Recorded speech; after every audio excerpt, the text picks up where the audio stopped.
Veja a diferença de duas emissoras dando uma notícia desse 7 de setembro sobre Bolsonaro: Globo e SBT.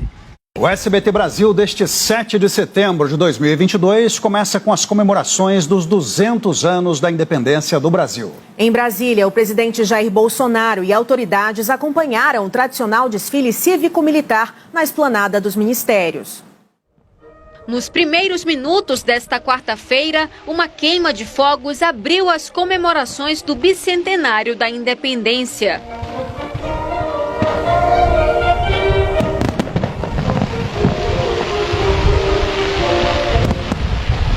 Ainda durante a madrugada, antes das 6 da manhã, as pessoas começaram a chegar à esplanada dos ministérios, palco do desfile do 7 de setembro. Caravanas vieram de outros estados para acompanhar o evento. Eu sou de Mato Grosso, vim para acompanhar o desfile de 7 de setembro. A gente sempre está presente aqui, fortalecendo a democracia. A cerimônia foi aberta após a chegada do presidente da República, que estava acompanhado por ministros, militares e empresários que o apoiam. Na tribuna, também o presidente de Portugal, Marcelo Rebelo de Sousa, e chefes de Estado de nações de língua portuguesa. Os presidentes do Senado, da Câmara e do Supremo Tribunal foram convidados, mas não compareceram ao desfile. Quebrando o protocolo, o presidente Jair Bolsonaro andou por cerca de 500 metros em direção ao público nas arquibancadas.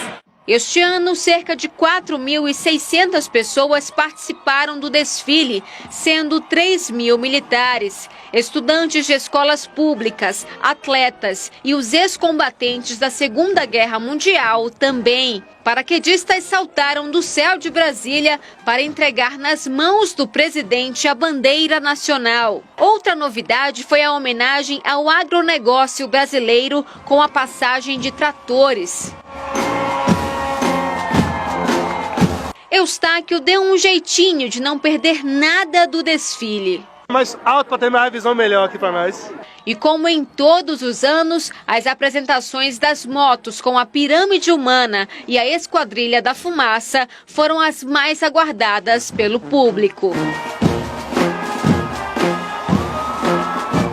À tarde, no Rio de Janeiro, as Forças Armadas fizeram várias apresentações na orla de Copacabana. O salto de paraquedistas do Exército na areia e o voo de aviões da Aeronáutica.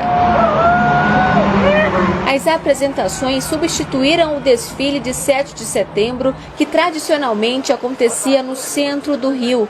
O presidente Bolsonaro acompanhou a comemoração da tribuna de autoridades, montada próximo ao Forte de Copacabana.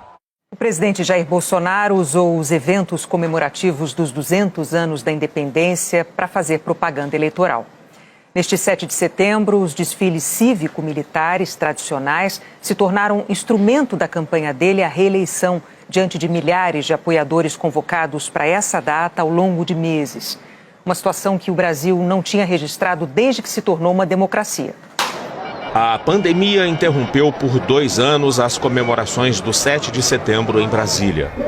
O retorno hoje coincidiu com os 200 anos da independência do Brasil. O presidente Jair Bolsonaro chegou à esplanada dos ministérios acompanhado da primeira-dama Michele Bolsonaro. Ele tem sido criticado por usar a data e as comemorações eleitoralmente. Os presidentes do Supremo Tribunal Federal, ministro Luiz Fux, do Senado, Rodrigo Pacheco, e da Câmara dos Deputados, Arthur Lira, foram convidados, mas não compareceram. No palanque de autoridades estavam os presidentes de Portugal, Cabo Verde e Guiné-Bissau. O público que assistiu ao desfile foi o mesmo que ouviria depois um ato de campanha. Bolsonaro convocou seus eleitores durante meses pelas redes sociais em atos públicos. A mistura entre o desfile de 7 de setembro e a campanha de um candidato à reeleição foi algo inédito na história recente do Brasil. O desfile contou com 3.100 militares e 1.500 civis, entre eles ex-combatentes das Forças Armadas na Segunda Guerra Mundial e estudantes de escolas públicas. A Esquadrilha da Fumaça pintou o céu azul de Brasília de verde e amarelo. Paraquedistas do Exército saltaram com a bandeira nacional. Uma tocha com o fogo simbólico da pátria foi conduzida pelo medalhista olímpico e sargento do Exército Herbert William Carvalho da Conceição. Os dragões da Independência levaram as bandeiras históricas do Brasil. Helicópteros e aviões militares sobrevoaram a esplanada e teve também a tradicional pirâmide humana. No Rio, a pedido do presidente, pela primeira vez, o desfile foi transferido do centro da cidade para a praia de Copacabana, reduto de manifestações bolsonaristas. E se confundiu ainda mais com o ato de campanha eleitoral. Não houve apresentação de carros e soldados do Exército. A Esquadrilha da Fumaça sobrevoou a praia várias vezes durante a tarde e paraquedistas saltaram e aterrissaram na areia de Copacabana. Embarcações da Marinha Brasileira e também de nações amigas fizeram uma parada naval que percorreu praticamente toda a orla da cidade. Navios de guerra seguiram até a Baía de Guanabara. O presidente Jair Bolsonaro chegou ao palco oficial das comemorações pouco antes das 15h. Ele estava acompanhado do candidato a vice, o general Braga Neto, e outros políticos. O último ato da comemoração oficial do bicentenário foi uma salva de tiros de canhão disparados do Forte de Copacabana. Uai, seu app de vídeos curtos.